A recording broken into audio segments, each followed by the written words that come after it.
let's do the reading. We get two cards immediately. There's a very strong impulsive man in your life, in your world. Wait. Yes.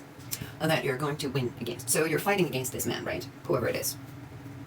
And it looks like this man has the desire to cast you into this unknown, unable situation, right? Where you're deprived of joy and happiness, and where you're put in a state of moderation, just like have to be very careful with what you do. You can't do all that you want, but you're going to get an information that comes really, really fast.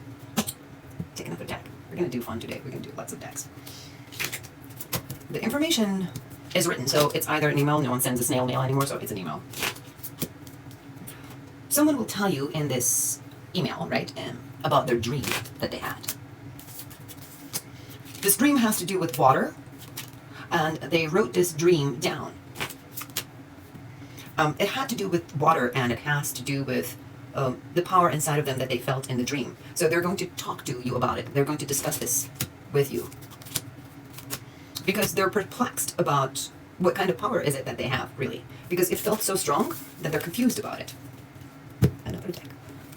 Oh, I've never used this deck before. This is the Virgin one. This energy that they're actually wondering about has to do with the sun energy, right? The solar energy inside of them, right? It might have to do with the sun sign that they have, but what they have to do is, to acquire this energy, is cut the hat off the sun sign that they have. Let's explain this. So I'm a Scorpio, right? So let's say for me to move to a next level, next phase in my life, what I have to do is I have to take whatever the traits that the Scorpio has, right, that get in my way of progress, and just cut its head off. And that's how I move forward. So that's what this person has to do. Also, what it's telling me is that this person finds prayer or religion foolish, acts a little condescending towards it. Not completely an atheist we're speaking here about. More like someone who's like, well, I believe here, I don't believe here, I'm not quite sure what I believe in, it's all bullshit or it's true, conflicting, but they find it foolish, so they mock this kind of faith a lot. So there's this quarrel between their spiritual and physical body constantly. So it looks like they're never united. They're constantly in this eternal conflict of spirit and body, right? And what they're doing is like they're basically beating themselves over the head with this fight. They're hurting themselves.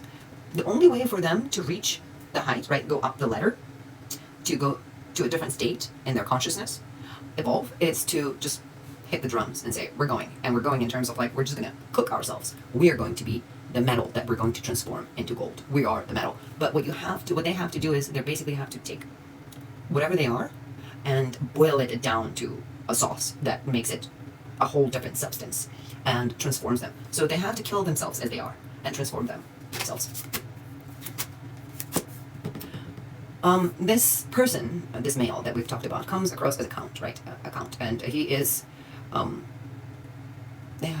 too old to be true anymore. It's like, I feel like his beliefs are outdated. His strategies are outdated. He's quite spiritual, but it's like too old. It's like too much prejudice. You're hindering others because of your structure, of your belief, of how things should be, how things should go, how they should move forward. You, on the other hand, are very open, right? But somehow you're connected to this man because he triggers this melancholy inside of you, right? But because of this, something that he triggers inside of you, like melancholy, and maybe you're attracted to him, right? He's actually a fucking buffoon. He's a buffoon. He's a buffoon. He's a buffoon. And what he does is he's telling you that if it looks like you have a certain gift, right? Which has to do with witchery. And he's telling you that this is the bad thing. This is something terrible. This is what's going to keep you in a trap, put you in a spider web. You won't get out of it. You need to lose it. But what Devil's telling me here, Mr. Devil, what Devil's telling me here that if you go for it against what this man is scaring you, if you go for your gift, right? Even though you're afraid, what's going to happen is like you're not going to just hear and see. You're going to be able to see through your joints. You can see through your knees, through your ankles, through your hands, through your arm, the eyes. You will be the eyes. You will unite the masculine and the feminine. You will be reborn into a new being, completely new being. And everything that is going to happen in your life from then on is going to be like on an automatic, right? Like you won't even have to think about it. It just shit will happen. You will see things as they are. You won't even effortless. The life will become effortless in terms of inside, foresight, and anything of the sort. But what you need to maintain for all of this to come true is piety. And by piety, I don't mean religiousness, right? I just mean like you need to have some kind of faith in something. And the faith that you need to have in something, that something is utopia. So you need to have faith, unwavering faith in utopia. So what's going to help you with this?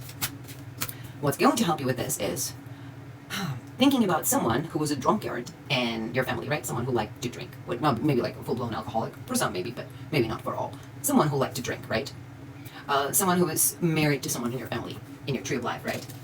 That's the person that's going to help you to be humble and faithful. But faithful in terms of like having faith in something that helps you move forward. Cards are telling me here that you must visit a temple. And the temple, it could be anything, right? It could be a church, it could be, I don't know, mosque, anything, any of the sort. But you need to visit it. Please, guys, if you're Muslim or if you're Jew or if any other religion but Christianity, please don't mock me. You need to visit it on Orthodox Easter because that is when the sun is going to be at its highest. So this is when you need to visit.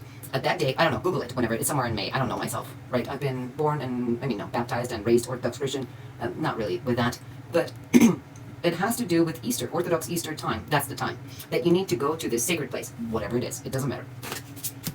And you need to light a candle, and the candle needs to be lit for those who passed, ancestors, the dead ones. So, you know how you go, like, pray for Jesus and light for Jesus and resurrection, all that, whatever it is. You go on that day and you light the candle. You go, there's a specific spot in the church. If you go to church, there's a specific spot in the church where you go and light candles for those who passed. That's where you go, and that's where you light the candle. This will help you, like, and when you light the candle, the spirits of the past, the ancestors, are going to help you come out of this, Plato's cave that you've been hiding in, where you were afraid of your own shadow, and you thought there was no light and light was scary. This is where you're going to come out of, and you will be at peace. You will finally realize that you are the one sacrificed, you are the wounded one, you are also the fallen. I would say the devil, but you'd say the green man.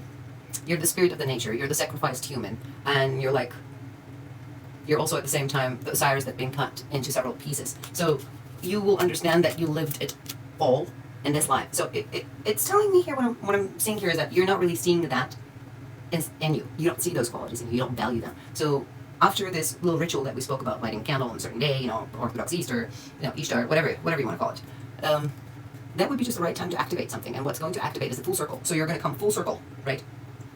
And you have been indulging, some of you, okay, so the reading is for a lot of people, but some of you have been indulging in eating, and some of you have been indulging in sexuality, like aimless, useless sexuality, like just fucking for no reason. That's going to cease because you're going to transform.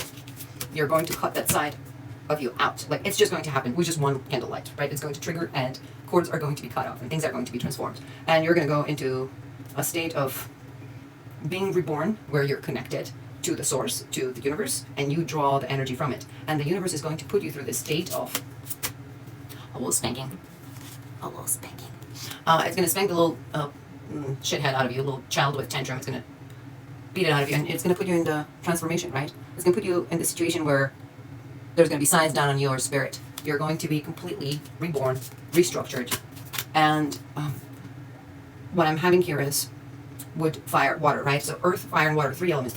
We're missing two other elements, like ether and air, but that's okay. This is what's going to happen. So pay attention to those elements. So the spirit is going to come through you. So if you see someone walk up to you and speak to you randomly, right, giving you some message, that's the spirit. That's the fire energy. If you see some kind of animal, right, near the water, that's the water energy. And if you see, let's say, if you hear a night owl, right, or I would say it's an owl. If you hear an owl at night, right, that's the earth energy. The outcome is that you're going to have to decapitate 2 of your heads. Are you a Gemini, sweetheart? If you're not a Gemini, then, if you're a Gemini, that would be the first to have a Gemini completely transform, and congratulations. But if you're not a Gemini, you're going to have to cut your feminine and masculine heads off completely, because you need to restructure yourself completely from 0 point, and grow new head, like new thinking, new you. And when you cut that negative, wallowing, self-pitying self of yours, this new heads will grow on you, where you will be joined in a hip with your twin, which is you. You're your twin. You're going to be joined with yourself. And then, this is really funny, because you will perform, that would equal performing a lobotomy on yourself and transforming into a butterfly. And the transformation would be the beast that you were is going to split open, and you will come out of it completely anew as a holy, holy being. So there's a lot of transformation that needs to happen here. I hope you followed, because